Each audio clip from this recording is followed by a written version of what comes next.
Hello, welcome to Gilmore Health News. My name is Dr. Chabani, but you can call me Dr. C. I'm a medical doctor, an educator, and a health and fitness coach. I'm going to talk to you about human growth hormone, or HGH for short. In this video, you will learn what human growth hormone is, where it's produced in the body, and its main functions. Furthermore, you will learn synthetic human growth hormone and its approved applications. You will also learn about the illicit use of human growth hormone, such as in bodybuilding and anti-aging, and the potential detrimental or undesirable health effects resulting from such use.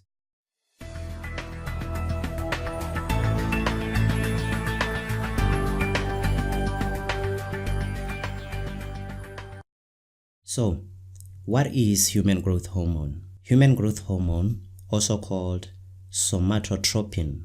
This is the chemical structure of the compound. It is a peptide hormone, which basically means it's a chemical messenger.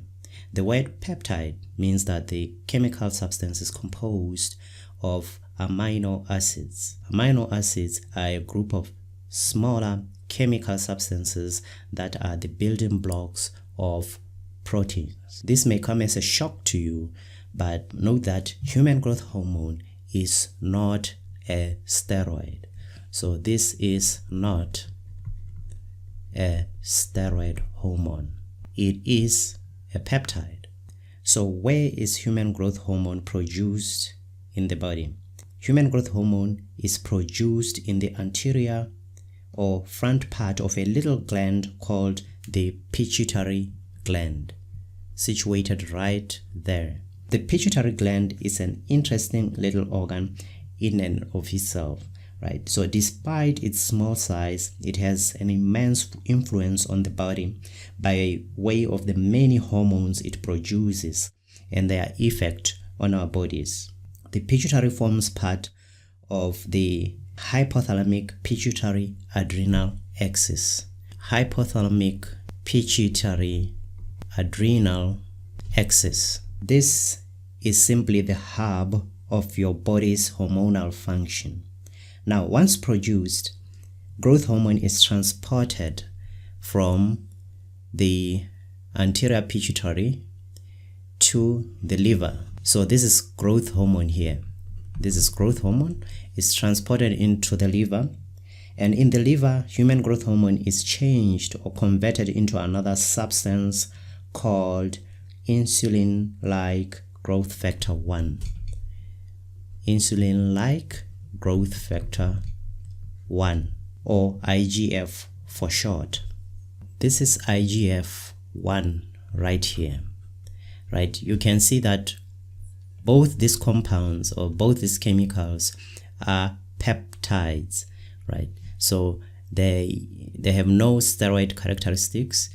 And if you know the characteristics of steroids, you'll know that all steroids have what we call a sterol or a steroid ring, because they are all derived from cholesterol.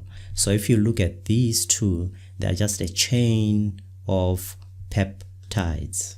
Now, the reason why IGF-1 bears the name IGF-1 is because it's similar to another peptide called insulin. Now, this is growth hormone here.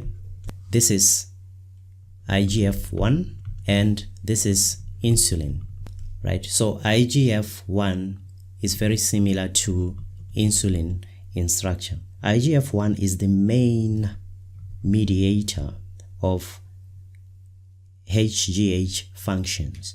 What do I mean by that?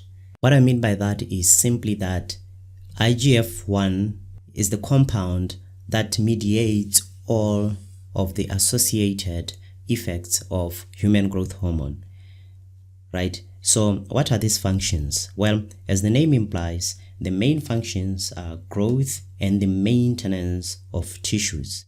Basically all different types of tissues around the body, right? You can see the kidney there. You can see a fetus in utero, and you can see bone, muscle, heart, and even the brain itself. So human growth hormone has all these various effects on different tissues of the body. Now, without going into detail, you can appreciate all of the immense effects that this hormone has. How about synthetic human growth hormone? Well, synthetic growth hormone was developed and FDA approved for therapeutic use in the 1980s.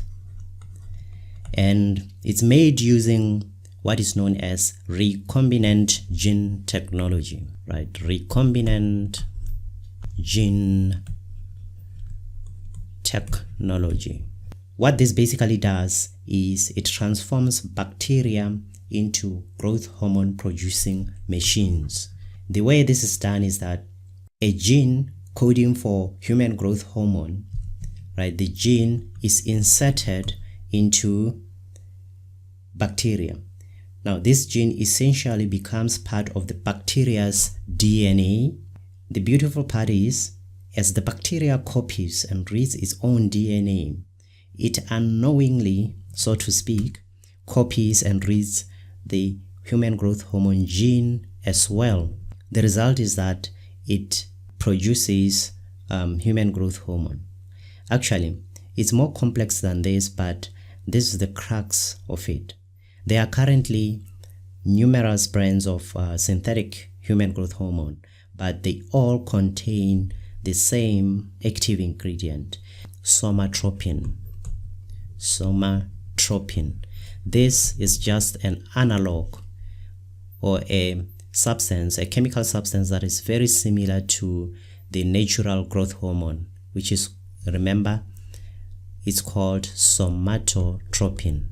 This is the natural growth hormone, somatotropin, right? And this is the synthetic one. So they are what we call analogs, meaning that they are very similar in structure and function as well.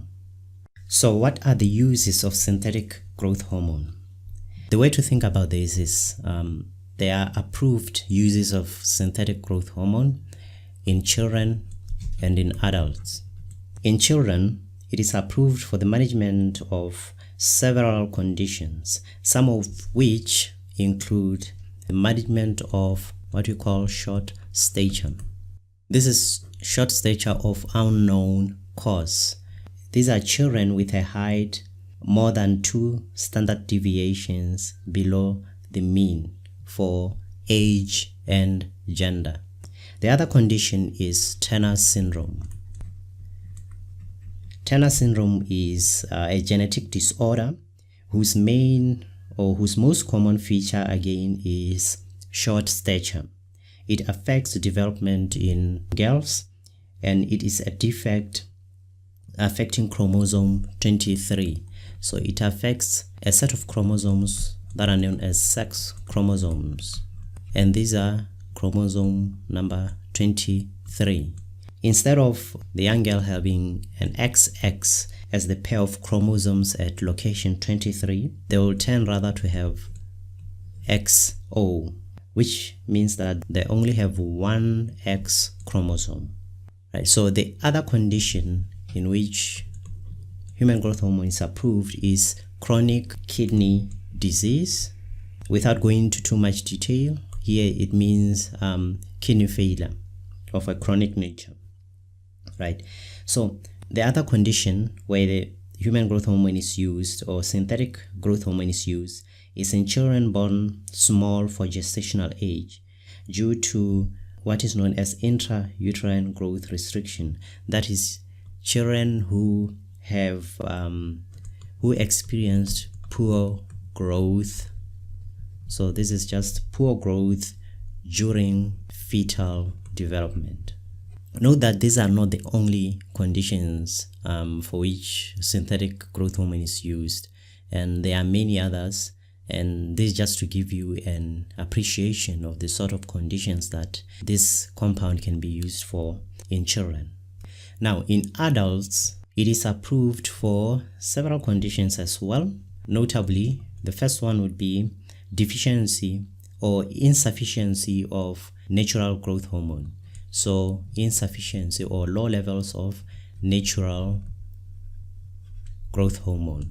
The most common cause of such pathology would be a pituitary tumor, most commonly a pituitary adenoma, right? So these growths cause a deficiency or an insufficiency of growth hormone, whether directly or as a result of their treatment, right? The second set of conditions is ongoing treatment of growth failure, right, due to deficiency of natural human growth production. So this is ongoing treatment, this can be ongoing treatment that was initiated in childhood. So the third set of conditions is wasting disease associated with HIV/AIDS or lipodystrophy.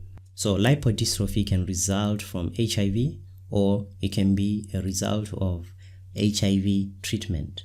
Once again, note that the above list of approved uses is not exhaustive by any means. So the list is intended to give you an appreciation or an idea of the sorts of situations in which synthetic growth hormone can be legally prescribed and thus be covered by health insurance. Now let's look at how human growth hormone or synthetic growth hormone is wrongly used. Note that this presentation is not necessarily intended to give a discourse on the illicit use of human growth hormone, but it is important to know that human growth hormone may be wrongly used. I have picked 3 such instances. The first one is in bodybuilding. Second one is in athletics or sports and athletics, and in the fields of anti-aging. So the reason why I'm picking these is because these uses are not FDA approved. Why these 3 groups use human growth hormone is for the purposes of improving aesthetics, so that would be in the anti-aging category, and in bodybuilding. You may be wondering what the problem is with such use. Well, the thing is, when human growth hormone injections are used under proper medical supervision and for what it's approved for, a lot of tests are run for the patient, right? There's a lot of follow-up that goes on. So this is done to ensure that any serious side effects are quickly attended to, or therapy is discontinued, as the case may be. What are some of these detrimental health effects of synthetic human growth abuse? Right. So aside from elevated costs and the risks associated with counterfeit and black market products, there is potential for serious health effects. I have picked 4 conditions. The first one is diabetes. So the diabetes that we are referring to here is type 2 diabetes. So this is type 2 diabetes mellitus. It is well known that human growth hormone in excess can lead to insulin resistance, potentially increasing the risk of type 2 diabetes. Second condition is cancer. The effects of human growth hormone, as the name implies, are growth. As a consequence of this, human growth hormone has that potential to contribute to the growth of undesirable tissues such as tumors. In fact, one of the contraindications to using human growth hormone is a history or a potential for cancer for any particular individual. So this point emphasizes actually the need to be under a doctor's supervision when using such hormones. The third condition is heart disease. Human growth hormone injections are known to contribute to high cholesterol levels. This happens by way of one, increasing cholesterol, especially elevated levels of what is known as low density lipoprotein cholesterol is linked to heart disease, right? So there is potential for that in patients who abuse this hormone. The fourth is a condition known as carpal tunnel syndrome. Again, without going into too much detail regarding the pathology, carpal tunnel is a condition caused by compression of nerves, specifically the median nerve in the wrist. This usually causes pain. It can cause tingling, numbness of the fingers. It is also not uncommon for users to experience muscle pain and joint pains. The fifth condition, actually, which is not displayed here, is what we call edema, or swelling of body tissues due to fluid accumulation. This, of course, is a consequence of the fact that human growth hormone has specific or certain effects on the body's fluid balance. Well, ladies and gentlemen, we have come to the end of this short presentation. Just a reminder, remember that great health starts with doing the basics right. And what are those basics? 6 basics. Number 1 is proper nutrition. Number 2, adequate physical exercise. Number 3, moderation in alcohol use. Number 4, smoking cessation. You just have to quit, right? Number 5 is cultivation of mental balance. Number 6 is cultivation of friendship, right? So 1, 2, 3, 4, 5, 6 keys to health. Thanks a lot for tuning in and watching. If you like to learn safer and cheaper alternatives to increasing natural growth hormone production, then visit www.gilmorehealth.com. If you like this video, please SLCS us and get access to more content as you continue your journey of creating a healthier and happier you. This is Dr. C. Have a good one.